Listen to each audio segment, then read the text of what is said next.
Welcome to Two Tall Guys Talking Sales, where we dive into the strategies and tactics that help sales professionals thrive. In today's episode, Kevin Lawson and Sean O'Shaughnessey tackle the critical, yet often overlooked, art of discovery calls. Are you tired of missing opportunities? Learn why creating a tailored question bank of discovery calls can transform your conversations, build trust with prospects, and uncover the insights you need to close deals faster. Plus, stick around for a powerful, actionable tip on refining your discovery process today. This is an episode you can't afford to miss. A lot of sellers abide by the principle that they can wing it for every discovery call. Most everyone has an idea as they're selling of what a discovery call should look like, some things you should ask. But for today, we want to dive into the topic of why it's important to create a discovery questions bank. That is a written down list of questions that should be used to make sure you get the most out of your time with your prospects. The interesting thing about what you're saying, Kevin, is, and I totally agree, when a customer asks me to do a sales plan or a sales playbook for them, I'll create a list of questions that they should consider and break it up by industry. And I suggest that everybody does this. If you are calling on 4 or 5 different industries that in your target market, and you're calling on 3 or 4 different titles, maybe 5 different titles for your first introductory phone call or meeting, you should have a list of questions. You should grab 2 or 3 of your favorite questions before you walk into that meeting.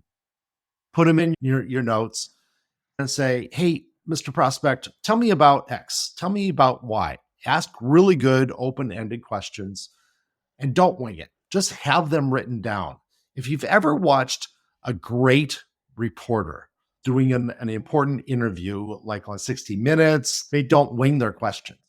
They might wing the follow-up question, but their first question, their opening questions, their first 3 or 4 opening questions are all written down. They've worked with their producer on creating that list of questions. They've worked with several people who research that person in advance. What questions should we ask? Should we talk about this? How should we ask that?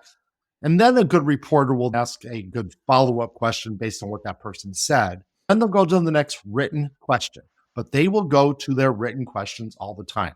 So these are people that get paid a lot more than you to sit on camera and do it great the first time. You're a salesperson. You can blow it. You can make mistakes. You think you can wing it. Don't wing it. Learn from the pros. Learn from the best of the best. Learn from the people that are getting paid millions of dollars a year to be on 60 Minutes.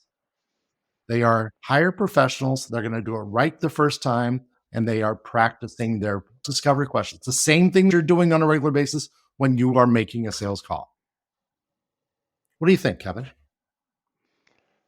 I love pulling on this yarn because it does a few things. For the seasoned seller, they say, oh, I know all the questions I should ask. They're rote. They flow right off. I'm really good at discovery, and that's great. Where I want to challenge those people specifically, when was the last time you updated those questions about relevant current issues that your prospects are facing? The other opportunity for a seasoned seller to lean into this exercise is when the ICP, your ideal client profile, the people you're targeting, when that has slightly changed, or when your ICP fit does not match the prospect you're about to have a discovery call with.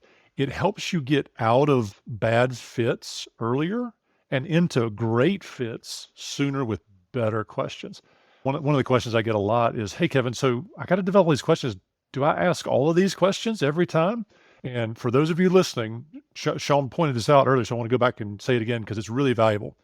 You're not creating 15 questions that are one size fits all for everybody.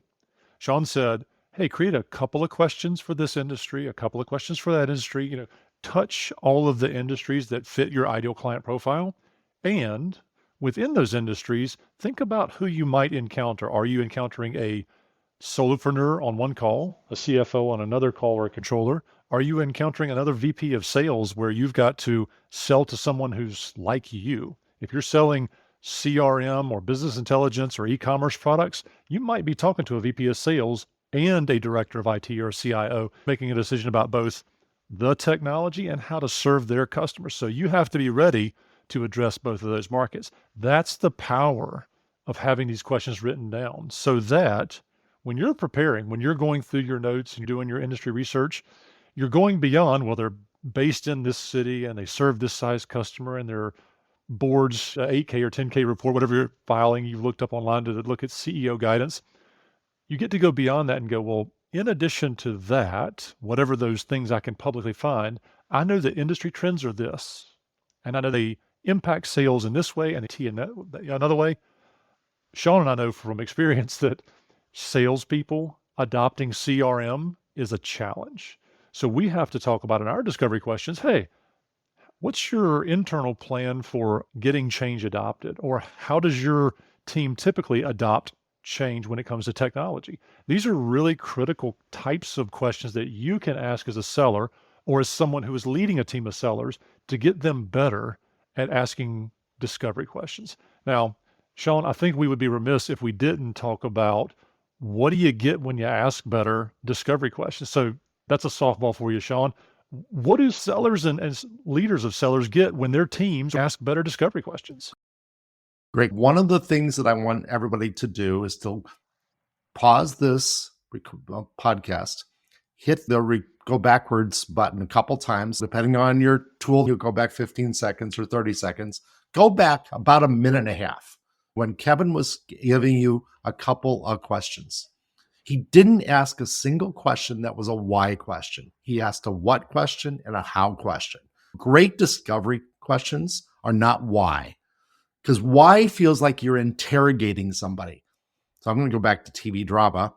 So when you watch NYPD Blue, which is really old now, or when you watch Law and Order or any of those shows where they're being pretend cops, their actors are playing cops, and they're asking questions of their suspect or the person that they're talking to. They don't ask why questions. They ask how questions. When they do ask why questions, it's when the bad guy's getting nervous and they're trying to pin him against the wall. Because why questions are interrogation questions. How and what are comfort questions. So ask questions that don't begin with why. Ask questions that begin with what and how. And obviously, ask open-ended questions. We should probably define that, Kevin. Open-ended questions are those questions that you cannot answer with a yes or a no. Anyway, your question is, what do you get out of it? The first thing you're going to get out of it, let's be perfectly blunt, you're going to get some information about the company. You're going to get some information about what's going on. So you're going to have a better idea of what their problems are, what their goals are, what they're trying to accomplish in their life. That's the first thing you're going to get out of it. The second thing you're going to get out of it is at a higher level. You are going to get the ability for the customer, the prospect, the person you're asking the questions to gain respect for you, because you're going to ask a relevant question that you've thought of ahead of time about what is the importance of supply chain to them? How does the recent activity that happened with the prices of gas affect the price of your product? Because I understand that in your industry, you probably have to have less than full load trucks delivering your products to your distribution warehouses. That would mean that you actually had some insight into their company. You actually understood a little bit about what was going on in their industry. And that's going to gain you respect, because they're going to think, wow, Kevin really knows what he's talking about. Kevin knows my industry. Kevin is a smart person. I want to deal with Kevin more often. You're going to find information about the company. You're going to find information about their problems. You're going to find information about their goals. But by asking good questions, you're going to get their respect. And that is very important. Yes. Respect is very important. The thing that I love about better discovery questions is actually the transformation that happens when a seller, someone who does what you and I do, improves. Do you remember the first time you went on a discovery call and they're good at it? For those of you who are listening out there, you can't see me, but I'm shaking my head. Kylie Pete, I know what it's like to have a bad discovery call. I ended up with a not more qualified prospect than when I started. But what I learned from that was there's an art and skill to this. So practice is really important, which is why writing these down makes so much sense, because you get to tweak, hone, and refine the questions you're using. Sean and I can go long and deep for hours on end about why it's valuable to pay attention to the questions you ask. We had a guest on, Chris Coca, last year, and he talked about 80 to 90% of the deals that go to no decision start in the discovery phase. If you want a more reliable or more accurate pipeline forecast, think about making CFOs happy, sales managers happy, CEOs and board members happy. If you must focus on the discovery, you become more confident in the relationship you're building with someone because you did the right preparation work for the discovery call. Now, we could talk about and relate ICP. I've already mentioned it once, but ideal client profile. Your questions should relate to their problems, not your features. So your questions that bank, this is why you share it with your peers. Sean, you made that point earlier. I'm over here pumping my fist.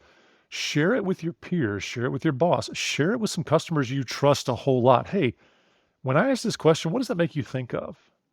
Did I hit this well or did I miss the mark here? How can I improve this to make sure that I'm serving my customers well, my prospects, not wasting their time on a discovery call? You should never ask a question. Hear me now. You should never ask a question at a discovery call that you could find the answer to with public information. That is a waste of your prospect's time, and that shows that you don't care enough to earn their business. So if you want a lower commission check, ask the dumb question. If you want a higher commission check, do the work that you would want somebody to do to show that they're interested in your business. Do the work. It's a lot of fun to do the 5 to 10 minutes worth of research in preparation for that good first discovery call, the one where you're just really setting the handholds of the corner stakes for the relationship and the project. This is where expectation management begins. I agree with that 100%. Thank you very much, Kevin. The thing that I want you to think about now, though, is you kind of got our pitch on why you should have discovery questions in a bank, a whole list of them, 15, 20, 25 questions. You don't have to write all 15 right away. You don't have to write all 25 right away. Write 5 or 6, and then come back and write 5 more. But now you're using it. Now you've gone to a couple prospects and you've asked that open-ended, great question that you put a fair amount of work into to try to figure out what you're asking. At the end of the sales call, whether you're talking to your boss, whether you're talking to a peer, whatever, just talk to yourself if you have to. But how did it go? Did you ask the question in a way that got a response that you really wanted? Did it give you the information you needed for a better relationship with that potential customer? Do you now know how to forecast this deal? Is there a deal? Do you have the information you need after asking 1, 2, or 3 discovery questions? Did they lead you to the open door of, Sean, we want to talk to you more? Did they get you to where you want to go? Because where you want to go, the deal progresses, you can forecast it and eventually close it. But it all begins with that discovery question or those several discovery questions. Did you do a good job? So at the end of your discovery call, especially after you've done it a few times using these banked questions, think about rewriting those questions. Are they the best question that you could have asked? Did it really work? And then evolve them. And that's a constant process. Every couple months, you should look at your discovery questions, say, I have never asked question number 13. Maybe you should try and see if it worked. But you find out that questions 4 and 5 and 14 are not very good. They didn't really get you where you wanted to go. Well, that's okay. Throw them away. Get better constantly by challenging yourself to constantly improve. And one of the ways that you can constantly improve is to keep coming back to Two Tall Guys Talking Sales. Because Kevin and I like talking to you about these problems. We like helping you, and we'd like to do more of that. Please come back next week for Two Tall Guys Talking Sales. Thank you very much. What a great episode, Sean and Kevin. Today, we learned the transformative power of asking the right questions during discovery calls. By moving beyond why questions and focusing on open-ended what and how inquiries, you can foster trust, uncover valuable insights, and position yourself as an expert in your prospect's eyes. This simple but powerful shift can change the way you approach sales conversations and help you close deals more effectively. We also explored a significant actionable item: building your own discovery question bank This isn't just a checklist, it's your roadmap to meaningful, productive sales calls. Take 30 minutes today to brainstorm 10 to 15 tailored questions and categorize them by industry or role. This strategy will help you enter your next call prepared, confident, and ready to guide the conversation. Don't let the rush of daily business keep you from applying this game-changing technique. Start now. Sean and Kevin are here to help if you need help with sales, sales management, or growing your company. Their contact information is in the show notes. They also offer a quick assessment to assess the performance of your sales team. This is a great way to get actionable feedback on your strategy. Don't forget to subscribe to Two Tall Guys Talking Sales on your favorite podcast platform so you never miss an episode packed with insights and strategies to elevate your sales game. Until next Tuesday at 4:30 p.m. Eastern Time, happy selling!